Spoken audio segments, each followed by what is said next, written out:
Hello everyone, how are you all? I hope you all are doing great and I'm sorry for not being consistent on my channel. So today in this video we will be covering two sandhi. As in previous two videos we had covered three types of swar sandhi, and in this video we will be covering two types of again swar sandhi because there are 8 types, and upcoming video we will be covering rest 3 in one video. So let's start with पररूप संधि। अब पररूप संधि क्या होता है? ऐसी जिस उसका सूत्र हो गया एडी पररूपम, एडी पररूपम। अब सूत्र तो याद करना ज़रूरी है, लेकिन ये वाला जो है इसमें आप याद रखना पररूप। पर मतलब ऐसा पहला रूप। अब पहला रूप जो होता है उसे उपसर्ग समझे, मतलब जो होता है प्रीफिक्स।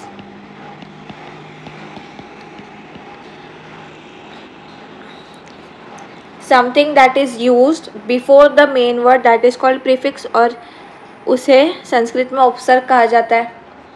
तो उपसर्ग के पहले ए, उस उपसर्ग के बाद में ए लगे तो आंसर में ए ही आता है, ओ लगे तो ओ आएगा। जो यहाँ पर वर्ण होगा पहला वर्ण वो आंसर में आएगा। एग्जाम्पल अव एजते, तो आंसर में आ गया अवेजते, ए आ गया। उप एजते, उपेजते। अब ज़्यादा तो लोगों को कन्फ्यूजन यही होता है पररूप और वृद्धि संधि में। वृद्धि संधि में क्या होता है कि अगर यहाँ पर उपसर्ग नहीं है, कोई और वर्ण है, तो ये बन जाएगा ऐ। अगर कोई और वर्ण होता तो, उपसर्ग नहीं होता और कोई और वर्ड होता तो ये ऐ बन जाता।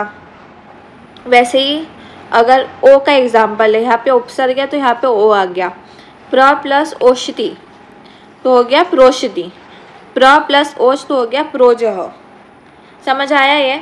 अगर इसके जगह कोई और होता, प्र है, प्र उपसर्ग हो गया। अब उपसर्ग हमने, अगर आपने मेरा उपसर्ग का वीडियो नहीं देखा है तो आप प्लीज़ वो वीडियो देख के आना और वो उपसर्ग याद कर लेना। तो 22 उपसर्ग होते हैं, प्र पर अपसम अनु अव दिस्तिर अव आंग अव वी आंगनी, ये सारे जो होते हैं वो उपसर्ग होते हैं जो 22 होते हैं। और इन 22 में से अगर पहला कोई भी आ रहा है तो आएगा ओ। जो इधर वर्ण होगा सेकेंड वर्ण का पहला वर्ड, सेकेंड वर्ड का जो पहला वर्ण होगा वो आ जाएगा। सिंपल। अब इसके बाद हम आगे बढ़ते हैं यण संधि की तरफ। यण संधि का सूत्र है ई को यणाची।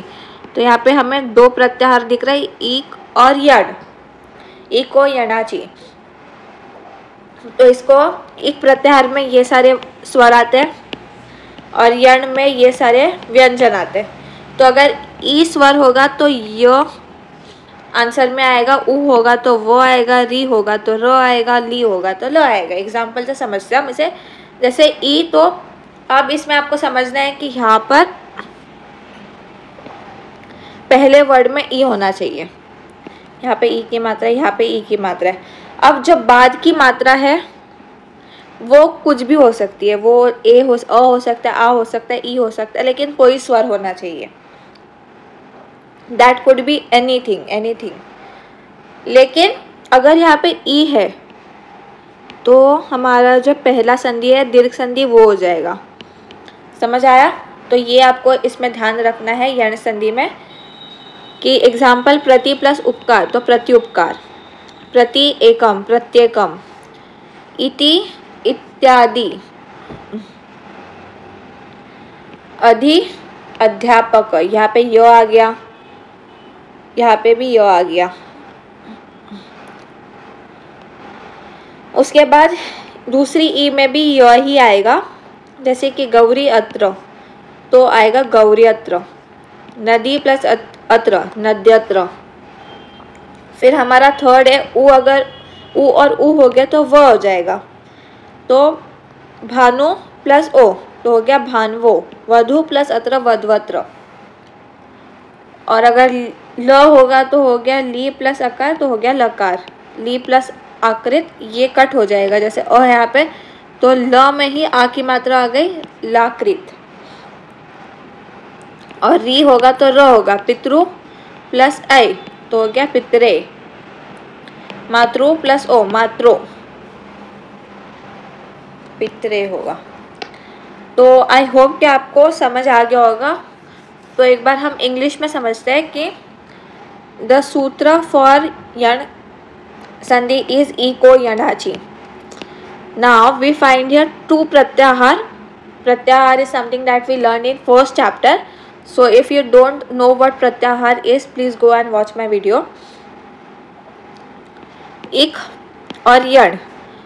Then ik pratyahar we have these all swars, and in yan pratyahar we have these all swars. Now if we have ik, this is the formula to remember it. E is equal to ya, u is equal to va, ri is equal to ra, and li is equal to li. And henceforth in the answer we get prati plus upkar, which is equal to pratyupkar, prati plus ekam, which is equal to pratyekam, iti plus adi, which is equal to ityadi. Here we can find ya just because we had e in the first word. Adhi and apak, which becomes adhyapak. Then we have दूसरी ई, Gauri plus अत्र तो हो जाएगा गौर्यत्र. Similarly if you have ri, then it becomes ra, which is equal to pitru plus a, which becomes pitre, matru plus o, which becomes matro. U and u gives us va, so bhanu plus o gives us bhanvo. Vadhu plus atra gives vadvatra. Li plus akar gives us lakar, and li plus akriti gives us lakriti. I hope you all have understood this video, and if you like the video, do like, comment, share and subscribe to my channel, and do keep watching my videos. Thank you.